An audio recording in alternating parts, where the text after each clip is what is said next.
Let's go to Wednesday Wrangle now and catch up with Liz Storer from GT Media. And filling in for Justin Smith, we've got the redoubtable Nicholas Rees. Good to talk to you again, Nicholas. We'll get to the budget in a moment. But Great to be with you.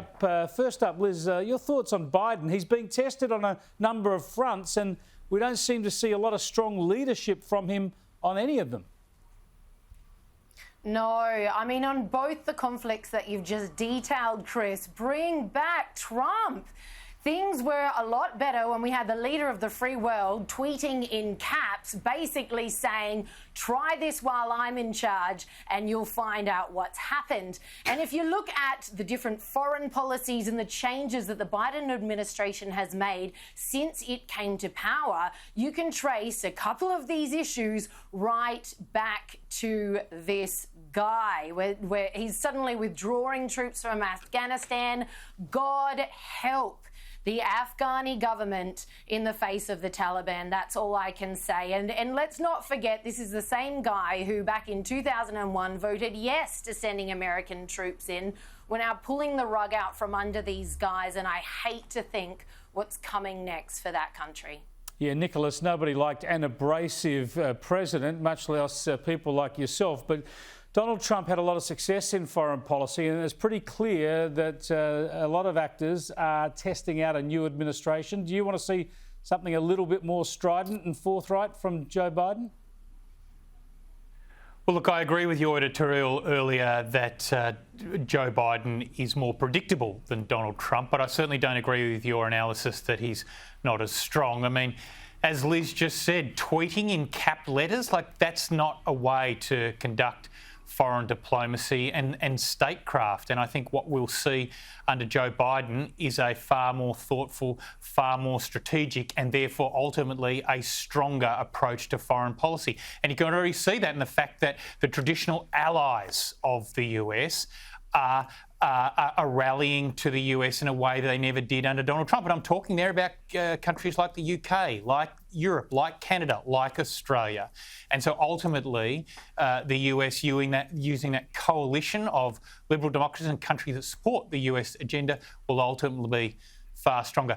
Now, that doesn't mean Joe Biden is not going to be challenged enormously during this term, Chris, and you flagged, I think, quite well the issues there, probably most pressing with Afghanistan, I would say, with the US withdrawal and potential Taliban coming back. And one big issue there, which I hope Joe Biden does step up on, is allowing people who have assisted the US during the trillion-dollar war that's been waged there, that they do find a pathway to the US and potentially, I would also say, to Australia as well.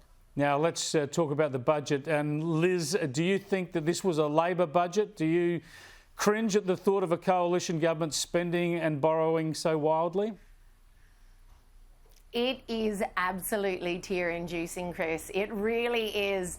To be honest, I thought the budget was quite unremarkable and as expected. I think we could all write a book on budgets in election years. And although we know there's not going to be an election this year, I would say within the year of this budget, we will see one. And it does look for all the world like a Labor budget. It's almost like the coalition government read through Labor's wish list, gone, what have they been digging us about, and went through and ticked every box. We're seeing millions poured into mental health support for women, all sorts of the drums that Labor loves to beat to make the coalition government look like, oh, they're just in it for the rich people, we're just looking after the big business, etc. and so on. Labor really can't return to that drum this time round. The Liberals have actually turned this budget on its head, and you're quite right in saying I cannot bear to see our national debt racked up the way it's been, but because it's in the national interest that the coalition government gets re-elected, I believe, I'm willing to give him a pass. Just a pass, just once. If it gets you re-elected. Wow. I think it's a pretty good chance it's going to win. Nicholas, you'd have to say that This puts the coalition in a strong position for re-election. You would have loved to have been part of a budget like this back in the Gillard days. You were. You had piddling little deficits of 50 billion. But tell me, do you think this means we'll see an election before Christmas? To me, it looks like you've got to go November, don't you? Look, I mean, the political wisdom prior to last night was, we weren't going to see an election till March or even possibly post-budget in 2022. But like you, Chris, I was sitting here last night thinking this looks like an election budget to me. You would hope the coalition doesn't have too many budgets like that in the locker. And whatever you might say about, the political debate in Canberra between Labor and the coalition, I think we can all agree that they're all Keynesians now in Canberra. I mean, the Liberals keep winning the elections, but Labor has won the economic policy debate, haven't they? I mean, the last night's budget was a Labor-like budget. So Liberals win the elections, Labor win the intellectual and policy debate.